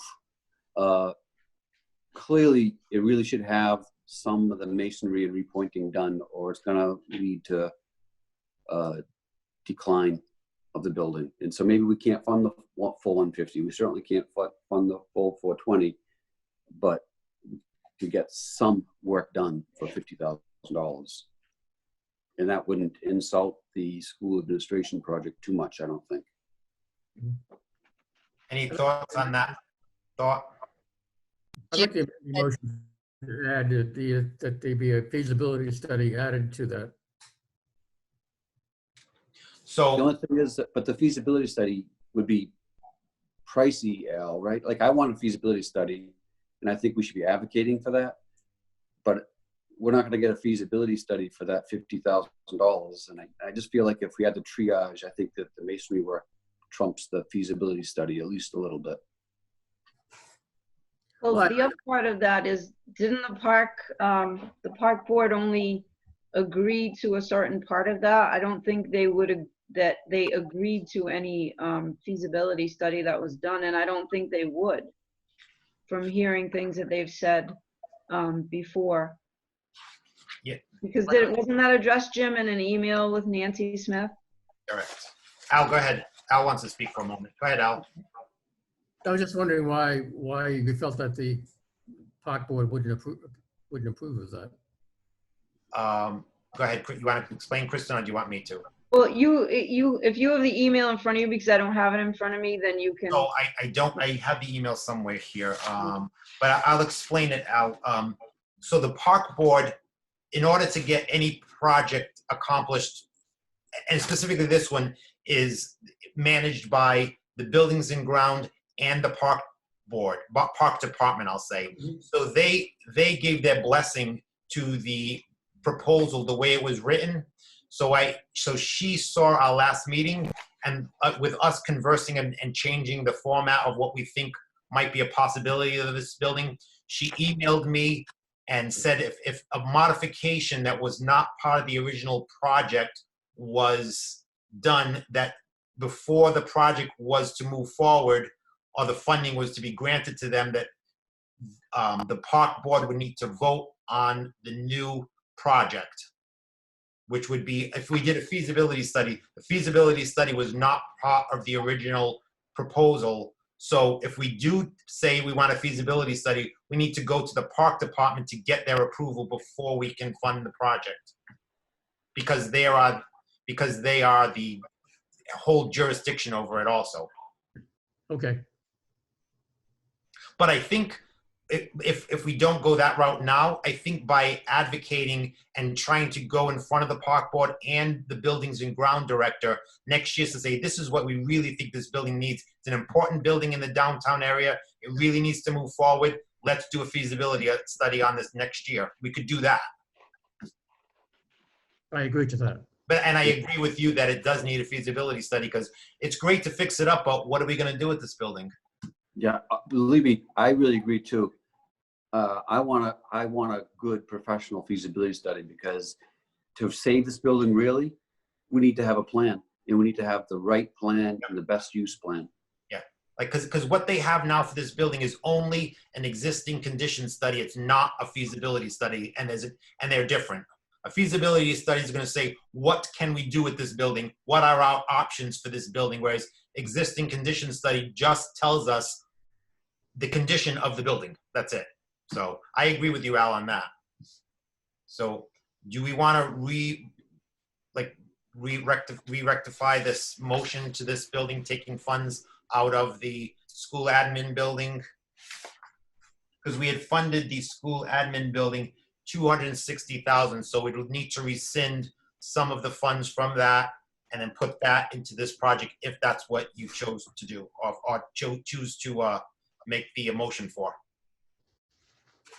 I'm gonna leave my motion as it stands for now, and then we can just see if there's anyone who actually seconds it. Can you just reiterate it? Making a motion to partially fund this application project at $50,000 for urgent masonry repairs and removal of vegetation. From the north side of the building? I didn't put that. I left it open because we need all the vegetation removed. And then it's really where the masonry repairs are going to occur. Yeah, I'm afraid that if we say north, but if there's a big crack in the south, we're kind of screwing ourselves. Do we want to be really that specific with this? Can we trust Chris Gallagher that he understands? I wrote for urgent masonry repairs. So can we trust the city to, not just the city in general, but Chris Gallagher to determine where the highest need is? The other thing I'll say about it is that I would hope when they do the masonry repair, it's when the Cook Pond wall is currently being repaired finally after however many years. Our first year, 2014, after our very first year, it's finally being done. And I went through the entire project with Civitex and with Mr. Gallagher from Buildings and Grounds.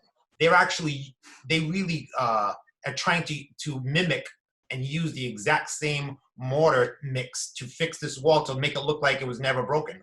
So I would hope that this building is done the same way and not just patched up with a particular type of mortar that's not going to be adherent to the granite that's there. So, but the building is already under a preservation restriction deed.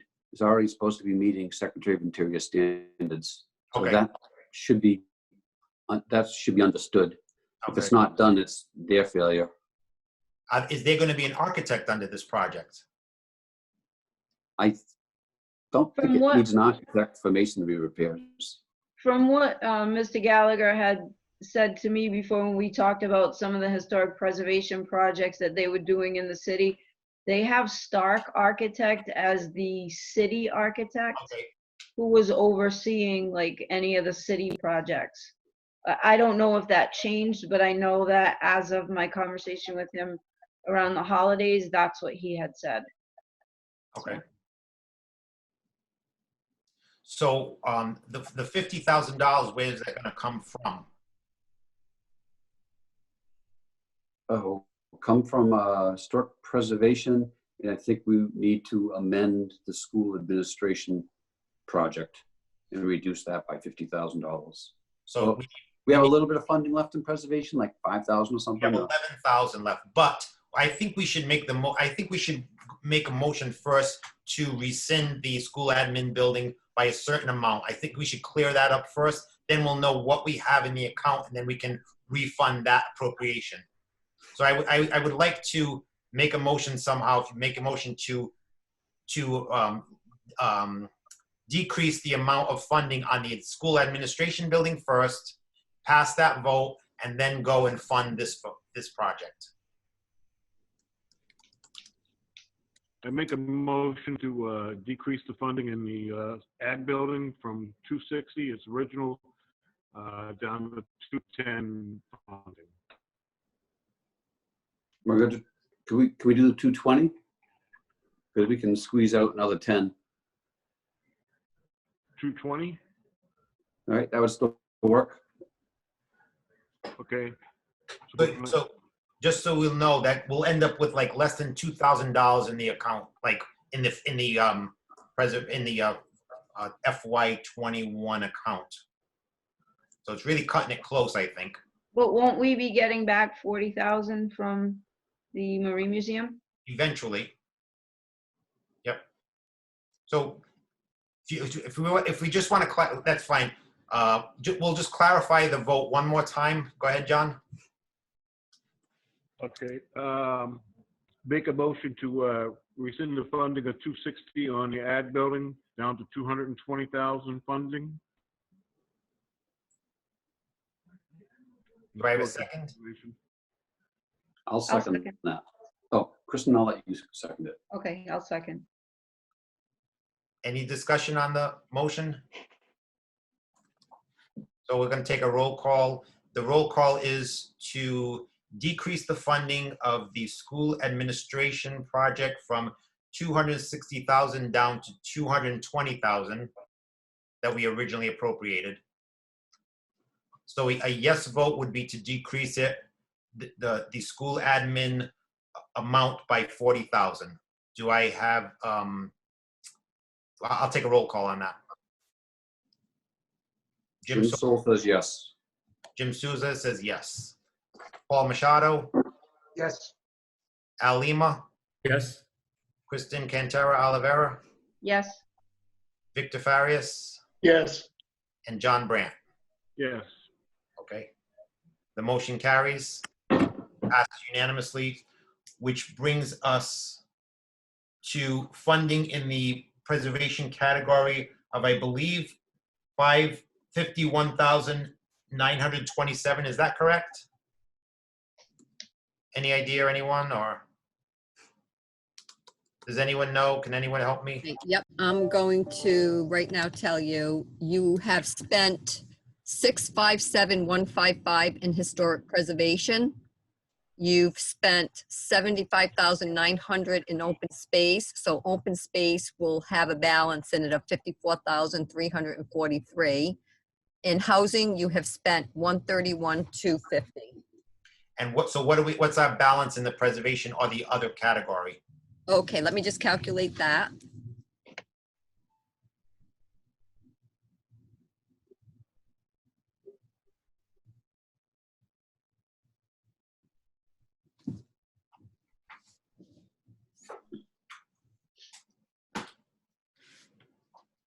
You have 1,927 in historic preservation.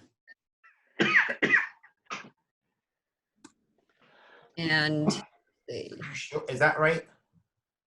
We just took $40,000 out of the school administration building, which was under preservation. so you did 50,000 for Bank Street Armory, and the thing was to put 220 into the school administration building. Right. we didn't do the 50,000 yet. We haven't voted on it. Oh, okay. My calculation is with that out of there. Okay, hang on. let me just do housing. In housing, you have 2,492. And Left. what about preservation? Because we took 40,000 off of the school admin building and put that back into the preservation category. Right. So I'll take the 50 out of Bank Street Armory. So let's see. So you have 659,082 minus 607,155. So you have 51,927, and that does not include putting 50,000 towards Bank Street Armory. Great. Perfect. So would anybody like to make a motion to continue on with the Bank Street Armory? Yeah, I'll throw it out since I already wrote it in. Jim Soul makes a motion to partially fund this project at $50,000 for the Bank Street Armory for urgent masonry repairs and removal of vegetation from the building's exterior roof and parapet. I'll second. So I have a motion and a second. I'll take a roll call on this vote. When you're ready, Jim. Aye. Yes. Jim Souza, yes. Paul Machado, Yes. Al Lima, Yes. Kristen Cantera Oliveira, Yes. Victor Farias, yes, and John Brandt. Yes. Okay, the motion carries. The next project up is the trolley building. It is under historic preservation and community housing. They are asking for funds of $250,000 to for the building's exterior and facade to be cleaned, rehabilitated in accordance with historic preservation standards. So we have $1,927 left in preservation, and we have, I think, $2,492 left in housing. Is that right? Sounds about right to me. So, Correct. I mean, anybody can speak if they'd like. So I'll just speak. I think this is a great project. It's clearly eligible. It meets two criteria, even though it's a private project, private for-profit, but it does meet two criteria. I feel a little badly that we can't fund it. I'd love to have more good housing downtown, but we did fund him last year, so I think that's one good thing. And at least hopefully he understands that we appreciate what he's doing. So anybody want to make a motion to do anything with this? Paul? I make a motion to not fund this project. Second. So I have a motion and a second to not fund this project. Any discussion on the motion? We can do a hand vote if we want on this one, if everybody put everyone for it not. I'm sorry, I apologize. Was that Victor that seconded it? Who was no, it, that John? was, John. Thank you, John. So all in favor of not funding this project? Aye. Motion carries unanimously. And the last project is the Fall River Fire Museum.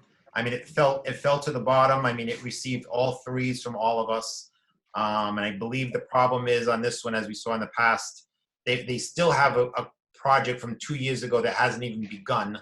And it's a great building, it's a great project, but I think being that it's such a large sum that needs to be worked on first, I mean, I can't see refunding another project if one is already still not in the process of being done. So if anybody else wants to speak about it. I'll just quickly reiterate, this is another truly iconic building. They've got to come back with some progress. We've supported them in the past.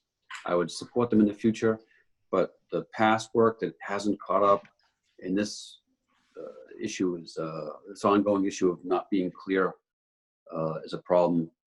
They came to us, they told us it was an emergency, the roof is restored. But they just haven't been able to pull it together, I don't think. I can't see us supporting this project this year.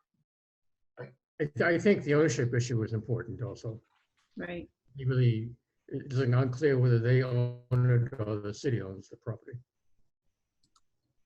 Have they resolved that issue yet? Because I know we had asked them several times, and do we know anything, Jim? They still haven't said anything to us.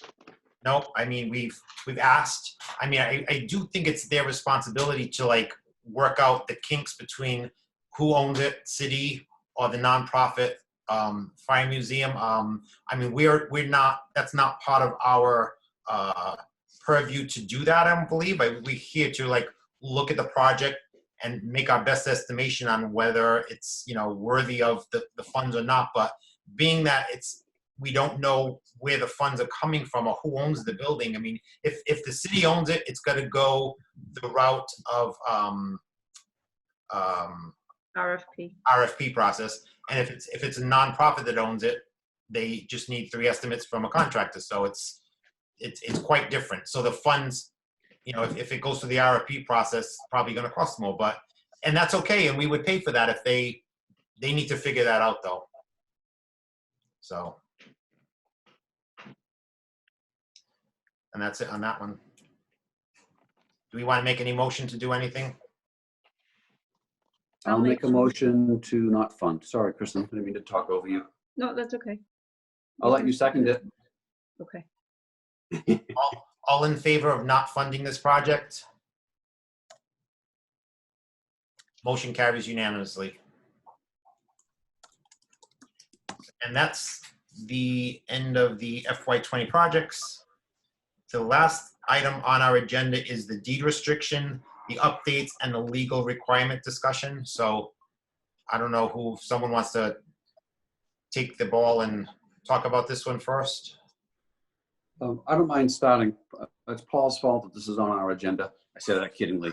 So this has been a serious problem that we really need these deed restrictions done, especially for the projects that have been on hold for a few years. So we have a list of the projects that were approved that need them done. Paul, I think I sent you that list earlier today. I hope I got your email correctly. What we had done up until recently, Paul, was we had agreed to hire an attorney on a consultant basis, and we had set aside a proposed budget. I don't remember what it was off the top of my head. It was a few $1,000s or something like that. And but where we got held up was at the point that we needed to advertise the position, and the advertising was about 10 times more than any of us thought it could be. Through the paper, through the newspaper. Through the newspaper. So, and that's where we stand. So we thought of like putting an ad through like say Craigslist or Indeed or those type of things, which the cost is so much cheaper, and it's pretty much how people look for jobs today. Putting it in the newspaper, whether it's the Herald or the Standard Times or whatever, I don't think people are looking for jobs in that arena as much as they used to. So to spend I believe it was $7,000 for the ad for a week. So we thought, like, why spend that kind of money if who's going to be looking at the newspaper for job requests and give us a wider variety of possible applicants. So that was our thought on that. I don't know if you think it's a good idea, bad idea. What are your thoughts on it? I think it's a bad idea to advertise in a newspaper. That's too much money. I agree. Is there any requirement as a city board that has to be advertised a certain way, though? Well, technology's changed. I don't know if they have all, it has to be done on a computer or has to be done in a paper. I don't know. Like, I don't think so. I don't think so, Jim. I think you can advertise however you want. I did contact the Register of Deeds, but they won't. They said they can't look for lawyers that specialize in this. So we can't even go through them for any recommendations. And it's not something that Corporation Council can handle? I mean, I know we've had issues in the past, but we do have new corporation counsel. I think we talked about before, but we decided that going forward, we'd like to be able to use our corporate counsel for that. But we have so many projects in arrear that Okay. haven't been done. The I think that was the backlog, real reason. okay. Yeah. And don't I'm- forget, Paul's talking. Go ahead, Paul. I'm sorry, because last time I was on the board, we still hadn't gotten any approval of the standard forms by Corporation Counsel. Has that resolved itself? Has Corporation Counsel approved the various trust documents? We've modified the application. We did start working on it. We had a intern look at them and rewrite them, and he was an intern with law, so he modified the documents. Maybe you can have Sandy send them to you, and you can reference them and see if they're legally, if they seem like they're a better document now to move forward with. But that's as far as we got. The intern came in. He went through the deed restrictions for the preservation and for housing, and that's where we left it as of last summer. Has Corporation Counsel approved the standard forms? No. So can we get Corporation Counsel to approve standard forms? Can we have, I- go ahead, Jim. I think that the problem was that each application has its own, it winds up, we have to tailor each one. There isn't the standard restriction isn't quite perfect. But in general though, not the platform, the template that Kurt created seemed to be good, and he investigated quite thoroughly with other communities to see what was being used. So I think that when we're ready to do it, I think we could pass it through corporate counsel, and I'd be shocked if they didn't approve what we had. When I also left, we were told by the then city administrator that the Corporation Counsel would not be drafting these documents. Yeah, so you're right, and I have no problem with us drafting it based on what Kurt's investigation was, because I saw his work and I saw his resources, and he really used the resources from the communities that were doing it already. He was, I think Sandy can attest to it, he did a thorough job. And Chris, And I They're think published on the CPA board Yeah. website, so there's Yep. standard forms on there. We don't have to recreate the wheel. It's just, number one, to get approval from the Corporation Counsel to use a form. And then second is finding someone to edit each of these forms. I had spoken before about possibly getting the law school involved. Mhm. I don't know, as a board, on the board, but I had talked to individuals about seeing if perhaps some law students would be involved. So we used the law school last year, and Kurt was wonderful. And actually, this is what he was supposed to be working on, this project, and said he wanted working on the contracts instead.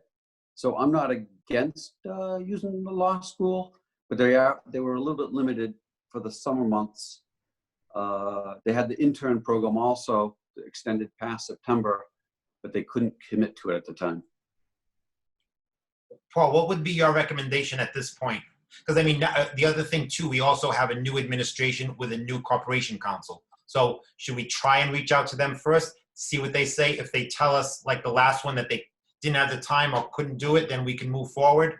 That type of thing. I can have Sandy send them a letter asking their thoughts and where maybe they can at least give us direction.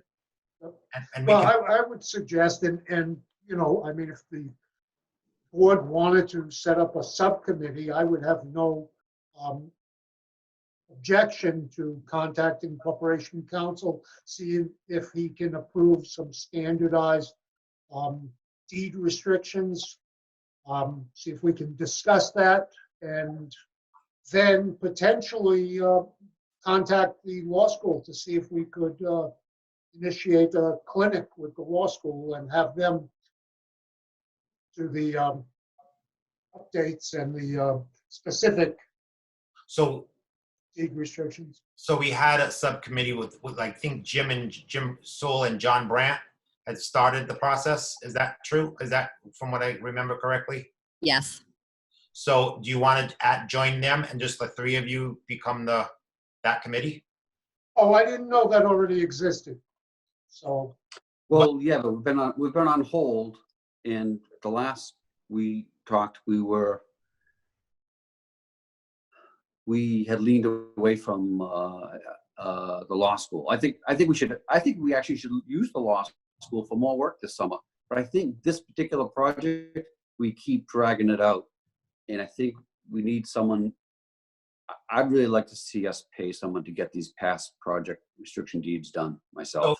So do Other you, than that, I do think we should continue with a subcommittee. so, And yeah. so do you want, Paul, do you want to join the subcommittee and there'll be three of you to discuss our next option where we need to go from here? that's fine with me. Good. I You think- got to be on it. Okay, so what I'll do, Paul, is I'm going to send you everything that Kurt did. And also, we just got another sample of housing from the gentleman, remember Jim Souza? We just got a housing description from the people that are working on the Ben and Nate building. So I'm going to forward the subcommittee that housing deed restriction as a sample, and then I will send all three of you what Kurt did again. Paul, I'll add you to that. Okay. And I couldn't open the list that Jim sent me today, Okay. so I don't know what that was in. Oh, okay. I probably have it in pages. I'll reformat it. Thank you. Any other discussion on the attorney and the deed restriction updates? So Paul will join that subcommittee, and then Sandy will forward you the information, and we will move forward with that.